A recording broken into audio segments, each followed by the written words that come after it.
Hello guys, thanks here. Thank you very much for watching my new video. Today I want to show you how to beat the mortar decks. Okay, the typical mortar decks that you see in your games, and that's why I picked exactly the type of player that usually the others use the same deck, which is with the rocket, with the elixir collector, barbs minions, and arrows or fireball, all this kind of stuff that assists the cannon. Okay, this is a typical mortar deck. So in the beginning we can punish that a lot before he had anything set. So of course we didn't know that he had the mortar deck, so we started as we usually start with the goblins at the back. Okay, and once we saw the elixir collector not in the middle of the tower but behind one, we went for the fast attack, which could have been stopped very well, but the other player missed the rocket, which is not easy to target. So actually we got lucky there, but anyhow we almost killed the tower, and the game is already very favorable in our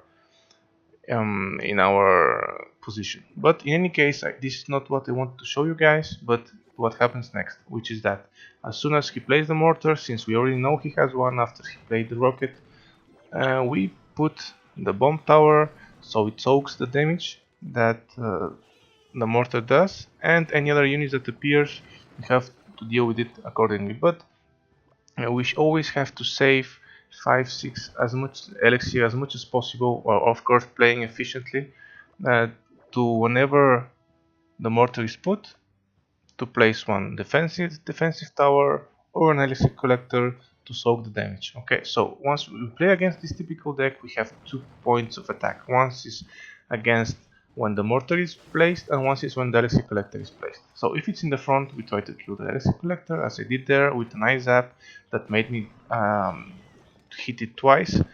And as soon as we see the mortar, we just place the bomb tower and everything else to help it. In this case, as you can see, I'm gonna take some damage, which is not critical, and I always try to say in my videos that you shouldn't be scared of taking any damage in your towers.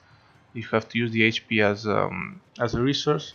In this case, I didn't want to use my arrows. I used goblins and zap, just because I thought I'm gonna use my arrows just after that. But in any case, I killed the remaining tower, the remaining HP of the tower with small goblins as efficient as possible, and as soon as the mortar is placed, we go right away with the bomb tower in the same place. And if we see barbs, we place our barbs. If we see minions, we just arrow them. Okay, so that's the point. And when there's 20 seconds only, I'm gonna show you the other place where you can put the bomb tower, which is just in the middle, normal way. And when the mortar is on, it will hit the tower anyway, the bomb tower, and that bomb tower can help you kill any units that he uses to protect his mortar. Of course, in this situation I didn't play it perfectly because I didn't care that much. It was the end of the game.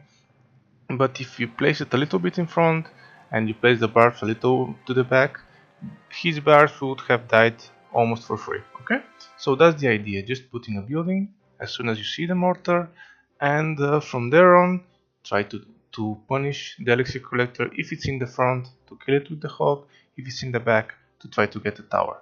Okay, and even if we didn't lose, if the other player didn't lose the tower right away, we could have had some nice counterattacks, and especially in double elixir, that that deck from the other player doesn't have the manpower to handle big pushes.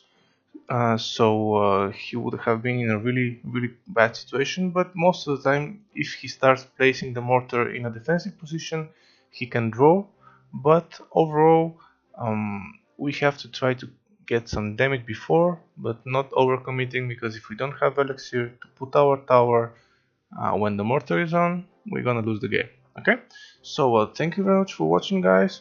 And before I finish, I want to show you that I'm really proud at the moment to be the first and second in my country. Okay, even if with my second account, which is free to play with no gems spent, I managed to come second to legendary arena. So I'm really proud to show you guys this as well, guys. And of course, if you have any questions about how to play my deck or how to play any kind of deck, since I have played quite a lot, I will try to help you. So hit me in the comments with any other kind of video that you want to check. And if you want to see the Hawk plus Zap or against another deck, just let me know, and I'm gonna scroll in my replies if I have a similar one and record another video. Okay? Thank you very much for your time, guys, and I wish you a wonderful day. Ciao.